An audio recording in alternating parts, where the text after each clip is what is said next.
जय भारत, मी शीतल. जागृती न्यूज मध्ये आपले स्वागत आहे. आपण पाहत आहात जागृती न्यूज. IIB के 10,000 से अधिक विद्यार्थियों को शासकीय वैद्यकीय महाविद्यालयों में MBBS के लिए प्रवेश. 11वीं 12वीं नीट और एम्स की संपूर्ण तैयारी के लिए महाराष्ट्र का एकमात्र IIB नांदेड़ और लातूर. मेरे साथ है डॉक्टर PA नामदार सर.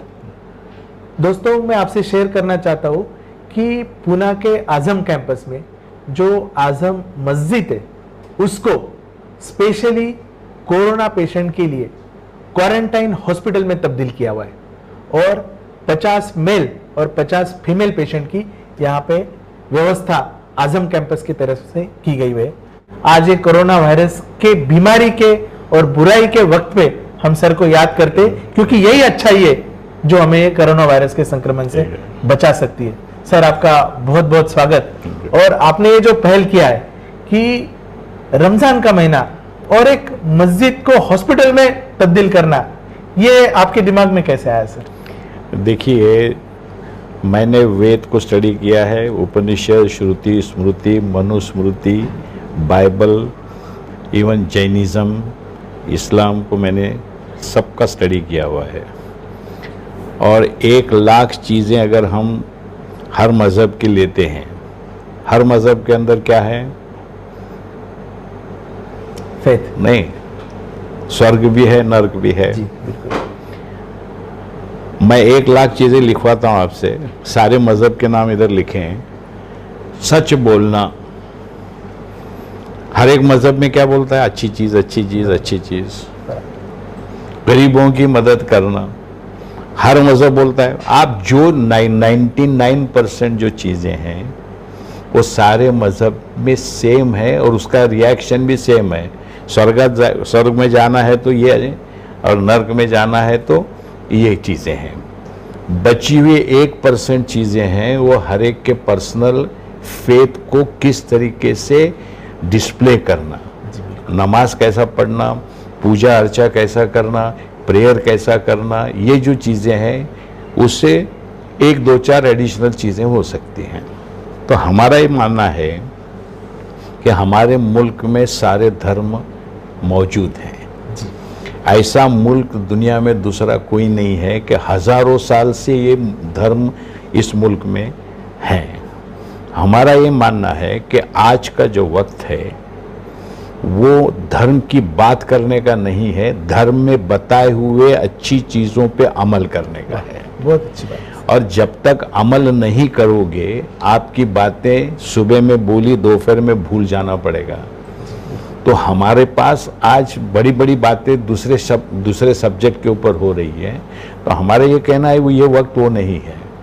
ये वक्त ये है, इंसान ने इंसान को मदद करना है, इंसान ने इंसान को बचाना है और ये प्रायोरिटी हर मज़हब की है. कौन से मज़हब में ये कहा गया है कि ये इंसान को मदद मत करो? मदद करने का तरीक़ेकार अलग अलग हो सकता है, लेकिन आखिरी में सबसे पहली चीज़ अगर चीज़ होनी चाहिए मंदिर में से, चर्च में से, मस्जिद में से, तो इंसान को बचाने की. और हम कुछ नहीं कर रहे, एक ही चीज़ कर रहे हैं, धर्म को अमल से सामने लाने की कोशिश कर, धर्म की बात करके नहीं. बहुत और वही चीज़ की जा रही है. और अभी सारे मस्जिदें बंद हैं, वहाँ पे प्रेयर्स तो होती नहीं है. और ऐसे वक्त में हम क्या कर रहे हैं? इंसान को ला रहे हैं, डॉक्टरों को ला रहे हैं और वहाँ पर सारे रूल्स रेगुलेशन जो गवर्नमेंट के हैं, इंक्लूडिंग पुलिस नीचे बैठी हुई रहेगी. हर एक को जो रिस्ट्रिक्शंस हैं वो रिस्ट्रिक्शंस हैं. उनको जिस तरीके का एडिशनल सपोर्ट देना है वो सब दिया जा रहा है. उनके लिए बेड से लेके सारी चीज़ों का अरेंजमेंट किया जा रहा है. और 50 तो है ही और 10-20 वहाँ पे इंतज़ाम किया जा सकता है. लेडीज़ में भी हमने 40 बताया है, लेकिन 50 का इंतज़ाम लेडीज़ को भी किया जा सकता है. उनके खाने का, रहने का सारा हम जो ये हैं, इतना ही नहीं, आपको ताज्जुब लगेगा, बहुत बड़े ऑफिसर के कहने पे ये मैं बोल रहा हूँ कि वहाँ पे 3-4 ये लगाओ, टीवी भी लगाओ बोला उन्होंने. क्योंकि एक दिन इंसान को एक जगह पे बिठाया वो पागल हो जाता है। ये 14 दिन वाले भी हैं, 21 दिन वाले भी हैं। नहीं, मस्जिद तो एहतिकाफ की जगह है। उसके अलावा शायद हॉस्पिटल में लोग नहीं रह सकते, पर मस्जिद में पक्का मैं रहेंगे। वही बता रहा हूँ, मगर ये चीज हम लोगों को एक्शन के साथ में बतानी पड़ेगी और हर वक्त में अभी हमको ये करना पड़ेगा। बराबर। जो डिपार्टमेंट के लोग, अभी पुणे म्युनिसिपल कॉरपोरेशन के लोग, उनको वहाँ पे अंदर अपने रूमों में रखे हुए हैं, वहाँ पे उनकी जो लोगों की रिएक्शन आ रही है, जो वो आप देखेंगे तो परेशान हो जाएंगे। बिकॉज रेजिस्टेंस इतना हो रहा है उनके खिलाफ इन द सेंस वो रूल्स को फॉलो कर रहे हैं, लेकिन रिस्ट्रिक्शन आने की वजह से फ्रीडम लवर जो अंदर बैठा हुआ है वो ही इज रेजिस्टिंग। नहीं, even I had seen the patients कि अगर किसी बस्ती में एम्बुलेंस आती हुई दिखते है तो लोग डरते हैं। किसी को सस्पेक्टेड कोरोना पेशेंट बोल के लेके भी जाया जाता हॉस्पिटल में, तो कई पेशेंट ऐसे है कि हॉस्पिटल में पहुंचने से पहले उनको दिल का दौरा देखिए, आता है। ये वक्त है इस भारत ने अपना ओरिजिनल फिलॉसफी को अमल में लाने का। और सर बात कर रहे हैं भारत की ओरिजिनल फिलोसॉफी, तो इंडिया की ओरिजिनल फिलोसॉफी है गंगा जमनी तहजीब। मैं एक आपको संत तुकाराम का वचन यहाँ पे शेयर करना चाहूंगा कि संत तुकाराम महाराज ने लिखा है कि अल्लाह देवे अल्लाह दिलावे, अल्लाह देवे अल्लाह दिलावे, अल्लाह दवा अल्लाह खिलावे, अल्लाह बिना न कोई, अल्लाह बिना न कोई, अल्लाह चाहे तो सब होए। तो ये संत तुकाराम महाराज ने लिखा है। अभी आप अगर देखें, ईश्वर की कल्पना और अल्लाह की कल्पना में एक सूद भर का फर्क नहीं है। जी बिल्कुल, एक सूद भर का। वो किसी से पैदा नहीं हुआ, वो किसी को पैदा नहीं करता, वो दिखता नहीं है लेकिन हमको समझ में आता है। यही ईश्वर की कल्पना है और मैं मनुस्मृति से नहीं, वेद से लेकर बोल रहा हूँ। अब उसके बाद के जो मामले हैं, कोई संत बोलेगा, कोई पैगंबर बोलेगा, और सबकी फिलॉसफी का आखिरी कहना क्या है? ये चीज करनी है, वो अच्छी है, इससे आप जन्नत में जाएंगे, स्वर्ग में जाएंगे, हेवन में जाएंगे, और ये चीज मत कीजिए क्योंकि इसके वजह से समाज में खराबी आएगी तो आप हेल में जाएंगे या नर्क में जाएंगे। जी बिल्कुल। अगर ये बात सच है तो अभी हमारा ये कहना है कि ये शनिवार वाड़े पे या किसी बड़े ग्राउंड में ठहर के भाषण अभी मजहब के ऊपर करके नहीं चलने वाला। मजहब की जो बातें अच्छी हैं उस पर अमल करने का वक्त आ चुका है, और आपके जरिए मैं ये फिलॉसफी को आगे बढ़ाने की बात सबको कर रहा हूं कि आप अमल कीजिए, खाली बातें करके नहीं चलेगा। यानी दोस्तों, दुनिया में महामारियां आती रहती है, जाती रहती है, मगर इन बड़ी बड़ी महामारियों ने जितने लोगों को नहीं मारा है, उससे कई हजार गुना ज्यादा लोग धर्म के झगड़े में खत्म हो गए। और ये कोरोना का जो वायरस है, उससे ज्यादा वायरस है धर्म में झगड़ा, आदमी में झगड़ा, इंसान में झगड़ा, और उसको कैसा खत्म करना है, ये दवा आज ईनामदार साहब। अभी मैंने मैसेज भेज दिया हजारों लोगों को कि अपने अपने घर साफ करो, पूरे साफ करो, और जो चीजें आपको नहीं लगती हैं उसको लाइन से बाहर रखो।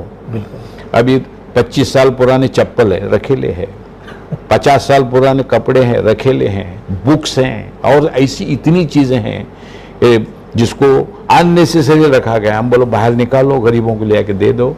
हर घर में अगर 10-10 चीजें निकली, हर घर में कितने घर हैं, और सब, और वजह कुछ भी नहीं है। ऐसा भी नहीं है कि वो आप कुछ जानबूझ के आपकी जरूरत है और आप नहीं देना चाहते या दे रहे हैं। नो, गंदगी फैला रही है, और 25 साल पुराने और आने वाले 50 साल तक भी नहीं लगने वाली हैं। तो हमारा ये कहना है, लकीली आज हमारी संस्कृति जो है देने वाली, ये संस्कृति पे अमल करने का वक्त आया है। लेडीज के कपड़े, जेंट्स के कपड़े, बच्चों के कपड़े, बच्चों के खिलौने, एकदम ये सारी मैं अपील करता हूं लोगों को, ये एक्शन है और कुछ भी नहीं, आपका कुछ नुकसान नहीं है। आपका नुकसान नहीं, ऑन द कॉन्ट्ररी घर क्लीन होगा और आसपास में एक गुडविल आप तैयार कर पाओगे, और उससे जो आपको सेटिस्फैक्शन मिलेगा वो इतना बड़ा होता है कि इसमें 50 बार आप नमाज पढ़ें और दूसरी चीजें पूजा अर्चा करें, उससे जो खुशी और जो होती है उससे ज्यादा खुशी इसमें होती है। आज मस्जिद को हॉस्पिटल में तब्दील किया, ये एक दिन में नहीं आता है, इसके लिए सालों की मेहनत रहती है, उस आदमी की सोच रहती है। मैं हर साल देखता हूँ सर, एक 4 बहुत बड़े जुलूस पुणे में आपसे निकाले जाते हैं, कम से कम 10,000 बच्चे उसमें रहते हैं। पहला है छत्रपति शिवाजी महाराज की जयंती, दूसरा है डॉक्टर बाबा साहेब अम्बेडकर की जयंती, तीसरा है महात्मा ज्योतिबा फुले जी की जयंती और मोहम्मद पैगंबर साहब की, हजरत साहब की जयंती। ये 4 बहुत बड़े जुलूस आजम कैंपस की तरफ से निकलते हैं और कम से कम 10,000 लोग उसमें रहते हैं। इसके पीछे आपकी क्या सोच है सर? कोई भी पुरुष ऐतिहासिक तब बनता है जब वो सबको लेके चलने वाला होता है। फिर छत्रपति शिवाजी महाराज हो, महात्मा ज्योतिराव फुले हो या डॉक्टर बाबा साहब अम्बेडकर हो, इनकी फिलॉसफी क्या है और वो हिस्टोरिकल क्यों बने, सबको साथ में लेके चलने की बात की। और वो हिस्टोरिकल नहीं बनते जो लोग सिर्फ अपने कुछ लोगों की बात करते हैं। और इस मुल्क में 20 करोड़ मुस्लिम 1,000 साल से यहाँ पे रहते हैं, क्रिश्चियन रहते हैं, सारे मजहब के जैन लोग रहते हैं। इतने बड़े पैमाने पे प्रेजेंस, पीसफुल प्रोग्रेस के साथ में एक गली के अंदर एक रास्ते पे रहने वाला दूसरा कोई मुल्क नहीं है। और हम चाह रहे हैं कि पॉलिटिकल रीजंस के लिए क्या करना है आपको करो, क्योंकि पॉलिटिकल पावर गेन करने के लिए डेमोक्रेसी में सब चीज़ें खुली हैं। लेकिन ये फैब्रिक जो है हमारे मुल्क का, इसको प्लीज़ जैसे का वैसा रहने दो। ये हमारा एक कहना है। और कुछ भी कर लें, आखिरी में यही सच्चाई रहेगी। प्रैक्टिकल 100 पे ये रहेगा, सब मिलके रहेंगे। गली गली में, घर घर के अंदर, उनके अंदर से जो रिश्ते हैं वो मोहब्बत के हैं। और इसको बढ़ाने का काम अगर हम किसी वजह से नहीं भी कर सके तो उसको खराब करने का काम नहीं करना चाहिए। दूसरी एक बात है सर, मैं हमेशा आपकी संस्था का नाम देखता था MEC। मुझे लगता था कि ये मुस्लिम एजुकेशन सोसाइटी है, बट ये मुस्लिम एजुकेशन सोसाइटी ने महाराष्ट्र कॉस्मोपॉलिटन एजुकेशन सोसाइटी है। तो दुनिया भर में कॉस्मोपॉलिटन का नाम नहीं है। यहाँ पे 31 इंस्टीट्यूशंस हैं हमारे कैंपस में। 27 इंस्टीट्यूशंस का हेड मुस्लिम नहीं है। वाह, बहुत बड़ी बात। आप मुझे बताएं, पूरे हिंदुस्तान में बताएं कि ऐसा कोई इंस्टीट्यूट है, मुस्लिम इंस्टीट्यूट है और वहाँ पे नॉन मुस्लिम हेड्स हैं। क्योंकि मेरा मानना है कि बच्चों को अच्छा पढ़ाने के लिए हमने कॉलेज खोला है, तो अच्छा पढ़ाने वाला कोई भी हो उसको अपॉइंट करना मेरा फर्ज है। क्योंकि बच्चों की जिंदगी को हमको अच्छा करना है, खराब नहीं करना है। 99% लोग क्या करते हैं, अपने मजहब के लोगों को अपॉइंट करना टीचर बोल के उनको लगता बड़ा काम हो गया है। जी बिल्कुल। हम उसके ऊपर ये नहीं करते। और मैं खुद मराठी से पढ़ा हूँ, मैं खुद संस्कृत लेके SSC पास हूँ सब्जेक्ट लेकर। और साथ साथ में जितने ब्राह्मणों में जितनी जातियां हैं वो सारी जातियों के मेरे जान देने वाले दोस्त हैं। मारवाड़ी, गुजराती, जैन सब मेरे दोस्त हैं। उसकी वजह यह है, यही हिंदुस्तान की सच्चाई है और इसी के वजह से हम कुछ कर पाए हैं। और मैं चाहता हूं कि इस फिलॉसफी को सिर्फ बातों के जरिए अभी हमको नहीं करना है, इसको हमने आगे बढ़ाया है और भी आगे हमको बढ़ाना है। आखिरी में गुडविल से ही हमारे प्रॉब्लम सॉल्व होने वाले हैं, एक दूसरे के बुराई से सॉल्व होने वाले नहीं हैं। आज पूरी दुनिया इस चक्कर में उलझी है कि शायद ये कोरोना विषाणु कई आर्थिक युद्ध का कारण तो नहीं है या फिर इसके पीछे कोई साजिश तो नहीं है।